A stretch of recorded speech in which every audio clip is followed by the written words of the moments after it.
मगरबी उत्तर प्रदेश में अपनी खोई हुई सियासी ताकत दोबारा हासिल करने के लिए समाजवादी पार्टी और राष्ट्रीय लोकदल ने एक बार फिर एक दूसरे का हाथ थाम लिया है।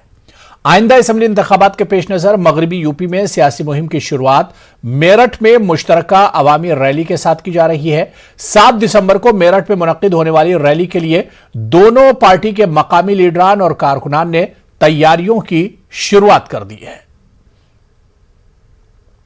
यह है कि जो आस्था है, ये गठबंधन आस्थाओं का गठबंधन है, ये प्यार और मोहब्बत का गठबंधन है, ये रोजगार देने का गठबंधन है, ये भूख मिटाने का गठबंधन।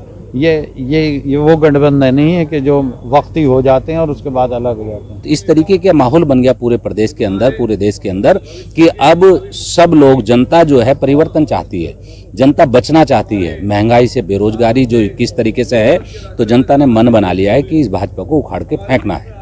और मेरठ एक क्रांति धरा है, यहाँ 1857 में क्रांति हुई थी। यहाँ इस भाजपा को उखाड़ के फेंकने की क्रांति भी मेरठ से ही शुरू होने जा रही है और 7 दिसंबर को जो दोनों राष्ट्रीय नेता आ रहे हैं उस दिन आगाज हो जाएगा। भारतीय जनता पार्टी के लीडर उत्तर प्रदेश हुकूमत में दर्जा हासिल वजीर ठाकुर रघुराज सिंह के जरिए मदारिस को लेकर दिए गए मुतनाज़ा बयान की मजम्मत का सिलसिला जारी है। आज मुलायम सिंह यादव यूथ ब्रिगेड के रियासती एग्जीक्यूटिव रुकन मोहसिन मेवाती की क़यादत में समाजवादी पार्टी कारकुनान ने अलीगढ़ के थाना क्वारसी का घेराव करते हुए एक तहरीर थाना इंचार्ज को पेश की, जिसमें रघुराज सिंह के खिलाफ मुकदमा दर्ज करने का मुतालबा किया गया। इससे समाजवादी पार्टी कारकुनान ने थाने के बाहर ठाकुर रघुराज सिंह के खिलाफ जबरदस्त नारेबाजी करते हुए योगी हुकूमत को भी तनकीद का निशाना बनाया। भारतीय जनता पार्टी के एक दर्जा प्राप्त राज्य मंत्री हैं ठाकुर रघुराज सिंह, उनके द्वारा मदरसों को एक वीडियो जारी करते हुए ये कहा गया है कि वहाँ पर आतंकी पैदा होते हैं और मदरसों को बंद कराने के लिए कहा है उन्होंने कि मुझे मौका मिला तो मैं मदरसों को बंद कराऊंगा। तो उनके खिलाफ हमने, क्योंकि ये देश की अखंडता और भाईचारा को बिगाड़ने का काम करेगा, उनके खिलाफ इसलिए हम थाना क्वारसी के अंदर तहरीर दे कर आए हैं कि उनके खिलाफ मुकदमा पंजीकृत किया जाए। क्या मांग की है? पहली मांग तो हमारी सबसे पहले ये है कि उत्तर प्रदेश के मुख्यमंत्री योगी आदित्यनाथ उन्हें अपने मंत्रिमंडल में से बर्खास्त करें। दूसरी मांग ये है कि उनके ऊपर मुकदमा पंजीकृत किया जाए। अगर ये नहीं होता तो हम 5 दिन के बाद कप्तान साहब के यहाँ धरने पर बैठेंगे। आरएसएस सरबराह मोहन भागवत के जरिए गुज़िश्ता रोज दिए गए हिंदू और हिंदुस्तान वाले बयान की समाजवादी पार्टी के लीडर साबिक रुकन असेंबली हाजी ज़मीरुल्लाह खान ने सख्त अल्फाज में मजम्मत की और कहा कि इस तरह के बयान समाज को तोड़ने और मनाफरत फैलाने वाले हैं। उन्होंने कहा कि ऐसे ही बयानों और गैर संजीदा बातों के सबब पहले मुल्क तकसीम हुआ और अब फिर वही कोशिश की जा रही है। उन्होंने कहा कि मुझे लगता है कि आरएसएस गैर मुल्की ताकतों के हाथों की कठपुतली बन गई है। आज बीजेपी का सबसे अच्छा दोस्त पाकिस्तान और यहां के अवाम को बेवकूफ बनाया जा रहा है। वहीं ज़मीरुल्लाह खान ने अपने बयान में जवाहरलाल नेहरू और मोहम्मद अली जिन्नाह को भी नहीं बख्शा। उन्होंने मुल्क की तकसीम के लिए नेहरू, जिन्नाह और पटेल को जिम्मेदार बताया और कहा कि आज यही कोशिश मोहन भागवत कर रहे हैं कि कमज़ोर करने की कोशिश कर रही। मुझे समझ में नहीं आ रहा कि आरएसएस जैसी संस्था ये ऐसा तो नहीं है किसी और के अमेरिका के हाथों में खेल रही हो, क्योंकि आजकल बिना सबसे भाजपा का सबसे अच्छा दोस्त पाकिस्तान है इनका। तो ये तो बेवकूफ़ बना रहे हैं हिंदुस्तान की जनता को। हिंदुस्तान की जनता को जागना चाहिए और जो अच्छे हमारे हिंदुस्तान के मानने वाले लोग हैं वो सामने आए। और इस बार यूपी बोर्ड के सालाना इम्तिहानात चुनाव की तारीखों के ऐलान के बाद कराए जाएंगे। रियासती हुकूमत की तरफ से यूपी बोर्ड के इम्तिहानात पूरी तरह से ऑफलाइन कराने की तैयारी कर ली गई है। इलाहाबाद में मीडिया से बात करते हुए रियासत के नायब वजीर आला और वजीर तालीम डॉक्टर दिनेश शर्मा ने कहा कि फरवरी माह में बोर्ड के इम्तिहानात की तारीखों का ऐलान हो सकता है। दिनेश शर्मा ने कहा कि सन 2021 के तालीमी सेशन में हाई स्कूल और 12वीं जमात के बच्चों को नंबरात इंप्रूवमेंट कराने का मौका भी दिया जाएगा। उन्होंने कहा कि जिन बच्चों को नंबरात कम मिले थे या इम्तिहान में फेल हुए थे वो दोबारा इम्तिहान में बैठ सकते हैं। चुनाव के पहले तो मैंने समावेश की बैठक होनी है, उसमें हम लोग तय करेंगे, लेकिन चुनाव के पहले अगर वो फरवरी में मानो या कभी भी कौन सी तिथि में चुनाव होगा, चुनाव की तिथि घोषित होने के बाद ही इसका निर्धारण करेंगे। अभी हम लोगों ने जो लोग परीक्षा में अपना अंग का इम्प्रूवमेंट करना चाहते थे, 2021 में जो परीक्षा में बैठे थे उनको प्रमोशन का मिला था, या जो लोग उत्तीर्ण नहीं थे वो सब लोग परीक्षा में बैठ सकते हैं। उनके फॉर्म बनवाने का जो आदेश है अभी हम लोगों ने दिया था, और लोग फिर से एक बार परीक्षा में बैठ सकते हैं। ऐसा उत्तर प्रदेश के मऊ जिले में आज समाजवादी पार्टी के लीडर और कारकुनान ने जिला मजिस्ट्रेट के दफ्तर पर मुजाहरा किया और टेट इम्तिहान के सिलसिले में मेमोरेंडम दिया। एहतजाजियों ने मुतालबा किया कि 15 दिनों के अंदर टेट का दोबारा इम्तिहान कराया जाए और तलबा और तालिबात को ट्रेन और बस का मुफ्त पास दिया जाए ताकि तलबा इम्तिहान गाह तक आसानी से पहुंच सकें। क्या है कि ये छात्रों नौजवानों के साथ बहुत बड़ा धोखा हुआ है, बहुत बड़ा उत्पीड़न हुआ है। एक गरीब व्यक्ति किस तरह अपनी व्यवस्था चलाकर किस तरह से इस परीक्षाओं में अपने फार्म भरता है, उस टेट की परीक्षा के लिए तैयारी करता है, कोचिंग करता है, उसके बाद परीक्षार्थी पहुंचता है और ये सरकार कहती है कि नकल माफिया और बदमाशों पे कंट्रोल है। ये सरकार का ही खेला है। सरकार के नकल माफिया साफ नजर आते हैं और ये साफ परीक्षार्थी पेपर देता है, आधा पेपर होने के बाद उन्हें पता चलता है अरे पेपर तो रात में ही लीक कर दिया गया था। इनके ये जो सरकार है पूरी तरह निकम्मी है, फेल है और ये छात्रों के साथ, नौजवानों के साथ 21,65,000 छात्रों के साथ इतना बड़ा धोखा हुआ है, तो ये साफ जाहिर होती है कि सरकार पूरी तरह से निकम्मी है। और माननीय योगी जी को इन 21 लाख अभ्यर्थियों के साथ मैं एक प्रदेश सचिव होने के नाते कहता हूँ, उनको तत्काल प्रभाव से उत्तर प्रदेश में टीटी का इम्तिहान पर्चा लीक होने के सबब मंसूख होने पर आज समाजवादी पार्टी युवजन सभा के जिम्मेदारान ने एक एहतजाजी मुजाहरा करते हुए उत्तर प्रदेश की योगी हुकूमत को जमकर तनकीद का निशाना बनाया। युवजन सभा के जिम्मेदारान जिला सदर रंजीत चौधरी और शहर सदर आमिर आबिद की क़यादत में मार्च निकालते हुए जिला कलेक्ट्रेट पहुंचे, जहां उन्होंने हुकूमत के खिलाफ जमकर नारेबाजी की।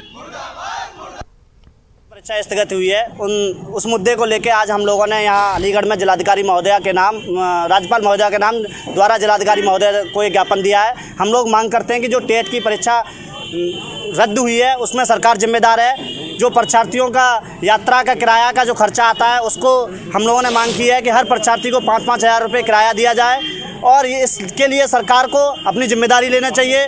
सरकार लगातार नौजवानों के साथ उत्पीड़न कर रही है, लगातार रोजगार छीने जा रहे हैं। ये नौजवान 2022 में इस बात का जवाब देगा, इस भाजपा सरकार को उखाड़ फेंकने का काम करेगा। National assessment and accreditation council यानी नेक की टीम आज अलीगढ़ मुस्लिम यूनिवर्सिटी पहुंची। आज टीम ने एडमिनिस्ट्रेशन ब्लॉक और मुख्तलिफ फैकल्टीज का मुआयना किया। नेक टीम की आमद के पेश नजर अलीगढ़ मुस्लिम यूनिवर्सिटी में कई हफ्तों से तैयारियां जारी थी। आज भी टीम के इस्तकबाल के लिए जगह जगह होर्डिंग्स लगाए गए और कैंपस में सफाई देखने को मिली। अलीगढ़ मुस्लिम यूनिवर्सिटी के तर्जुमान उमर पीरजादा ने बताया कि नेक टीम अपने 3 रोजा दौरे पर एएमयू पहुंची है, जो यूनिवर्सिटी के मेयार और यहां के रिसर्च वगैरह का जायजा लेगी। ये देखिए, ये 29 तारीख को आज तशरीफ़ लाई है। यहाँ पर इसका रिसेप्शन भी हुआ, इसके बाद वाइस चांसलर साहब का प्रेजेंटेशन हुआ, इसके अलावा IQAC जो उसकी एक्टिविटीज़ है उसका प्रेजेंटेशन हुआ और इसे डिपार्टमेंट वाइज और फिर अभी लाइब्रेरी विज़िट करिए। तो यानी 29, 30 और 1 यानी कि 3 दिन उनका यहाँ क़याम रहेगा और जो एक प्रोसेस होता है, जो तरीक़े कराम होता है, उसे फॉलो किया जा रहा है और वी आर वेरी हैप्पी कि हम लोग को ये मौका मिल रहा है कि हम अपनी जो अचीवमेंट्स हैं, अपनी जो ग्रोथ है, अपना जो इंफ्रास्ट्रक्चर है और जो अपना विज़न और मिशन है, ओके, जो हमारी SOP है, स्टैंडर्ड ऑपरेटिंग प्रोसीजर जो है, उसको मतलब कि पेश करने का मौका मिल रहा है। इलाहाबाद हाईकोर्ट से तलबा लीडर शर्जील इमाम को जमानत मिलने के बाद एएमयू तलबा ने इजहार इत्मीनान करते हुए इसे बड़ी कामयाबी करार दिया। गौरतलब है कि शहरियत तरमीम कानून के खिलाफ अलीगढ़ मुस्लिम यूनिवर्सिटी में उस वक्त चल रहे एहतजाजी मुजाहरों में शर्जील इमाम शामिल हुए थे और उन्होंने एक तकरीर दी थी जिस पर अलीगढ़ के थाना सिविल लाइन में मुल्क मुखालिफ मुकदमा दर्ज किया गया था।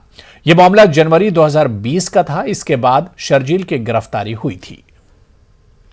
हिंदुस्तान के संविधान पे और हिंदुस्तान की अदालत पे हम लोगों का यकीन था कि ज़रूर छूटेंगे, लेकिन हमें अफसोस इस बात का भी होता है कि शाहीन बाग पे हो या जामिया मिल्लिया पे गोली चलाने वाला नौजवान 4-5 दिन पे आ जाता है, उसका मोस्ट वेलकम होता है एक कम्युनिटी के ज़रिए और उसको बड़ा नेता बना दिया जाता है उन नौजवानों को।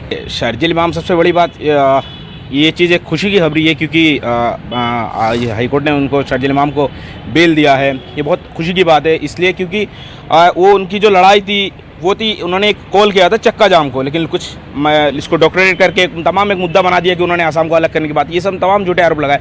अब अलीगढ़ में उनमें एक मुकदमा हुआ देशद्रोह का, उस पर अब उनको जमानत दी है, क्योंकि हमें पहले ही भरोसा था कोर्ट पे कि इलाहाबाद हाईकोर्ट बार एसोसिएशन के चुनाव पर इस बार हाईकोर्ट की तकसीम का इशू छाया हुआ है। लखनऊ बेंच की अवध बार एसोसिएशन की तरफ से हाईकोर्ट की बेंच आगरा में कायम करने की हिमायत के बाद इलाहाबाद हाईकोर्ट बार एसोसिएशन के चुनाव में यह मामला सबसे बड़ा इशू बन गया है।